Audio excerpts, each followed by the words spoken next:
When you start looking at pre-built gaming rigs, the first thing that pops up is the price's performance to go for. I've seen countless friends dump a $1,200 budget machine on a cheap case, only to end up wrestling with overheating or a lackluster frame rate a month later. Those cheap starter PCs can feel like a false promise you get the look of a gamer tower, but the reality is a constant need for upgrades or a sudden crash when you finally try to turn up the graphics. That's why I wanted to see if the Corsair Vengeance a5100 can actually be that smarter buy instead of a shortcut that bites you later. Link is in the description if you want to check the product details on Amazon. The first question I asked myself was, what am I really paying for? On paper, this system boasts a liquid-cooled AMD Ryzen 7-7800X3D, an RTX 5080, 32GB of DDR5, and a 2TB NVMe drive. Those are the headline numbers most marketing folks love to shout, but the real test is how they translate to a day-in-the-life gaming setup. I set the machine up in a modest 810-foot room, connected a 144Hz 1440p monitor, and ran a mix of titles from fast-paced shooters like Call of Duty, Modern Warfare 2 to more demanding open-world experiences such as Starfield. The goal was to see if the promise of ultra-high frame rates held up without the usual bottlenecks. One of the strengths that became obvious right away is the liquid cooling solution. Corsair didn't just stick a stock AIO on there, they paired the Ryzen 7-7800X3D with the iCUE ELNKTIT NRX liquid cooler, which is a 240mm radiator and a pump that's visibly quieter than many air coolers you'll find in similar price ranges. During a 30-minute marathon in Fortnite at max settings, the CPU temperature hovered around 58 C, and the fans in the iCUE 2500X case barely audible. For anyone who's tired of the fan whine crescendo that usually comes when you push a GPU or CPU hard, that cooling combo feels like a genuine usability win. It also means you can keep the system on for extended streaming sessions without worrying about thermal throttling. The RTX 5080 is where the future-proof claim gets tested. In titles that still rely heavily on rasterization, the 5080 was consistently delivering 120,140 frames per second on my 1440p monitor, which left room for a nice extra in the frame-time budget for things like crowd-heavy mods.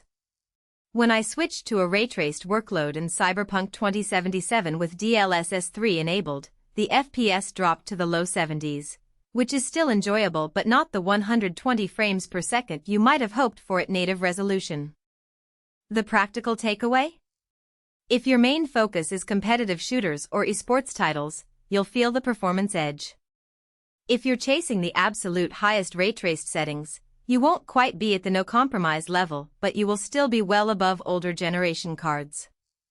Storage is another area where the a5100 shows its value. The 2TB M.2 SSD is a PCIe 4.0 drive that boots Windows in under 10 seconds and loads game worlds at blistering speeds. In practice, that means a Red Dead Redemption 2 save file loads in about 12 seconds, and level transitions in Elden Ring feel near seamless. For people who frequently switch between multiple large games, that kind of responsiveness removes the frustration you often feel with smaller 512GB drives that force you to constantly uninstall and reinstall titles. Now, what I found less impressive are the peripheral expectations that come with a full tower case like the iCUE 2500X. The chassis itself looks stunning, tempered glass on 3 sides, RGB lighting that can sync with any Corsair ecosystem, but that aesthetics comes with a trade-off. The case is a dual-chamber design, which helps with airflow but also restricts drive bays. If you're someone who likes to keep a media rack or a separate sound card in the system, you'll quickly discover there isn't a lot of room to expand beyond the pre-installed components. The 9 iCUE 120 RGB fans are great for keeping the interior cool, yet they can generate a low-frequency hum that some users find noticeable when the system is idle. In my own experience, turning the fans to a quiet profile cut that hum in half, but you lose a small amount of peak cooling capacity, a compromise worth acknowledging for folks who value a silent environment over raw thermal headroom.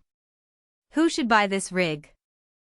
If you're a serious gamer who wants a ready-to-play machine out of the box, especially someone who doesn't want to tangle with cable management or spend evenings researching compatible coolers, the a5100 hits a sweet spot.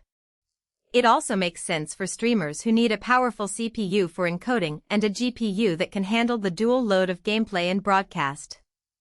The built-in iCUE integration means you can control lighting, fan curves, and temperature monitoring from a single app, which simplifies the setup for anyone who isn't a hardware hobbyist. Who should skip it? Budget-conscious players who are comfortable assembling a PC themselves will likely get more performance per dollar by hand-picking parts. The $2,500+ price tag includes a lot of premium branding and aesthetic flair, things like the RGB case and the liquid cooler that a DIY build can replicate at.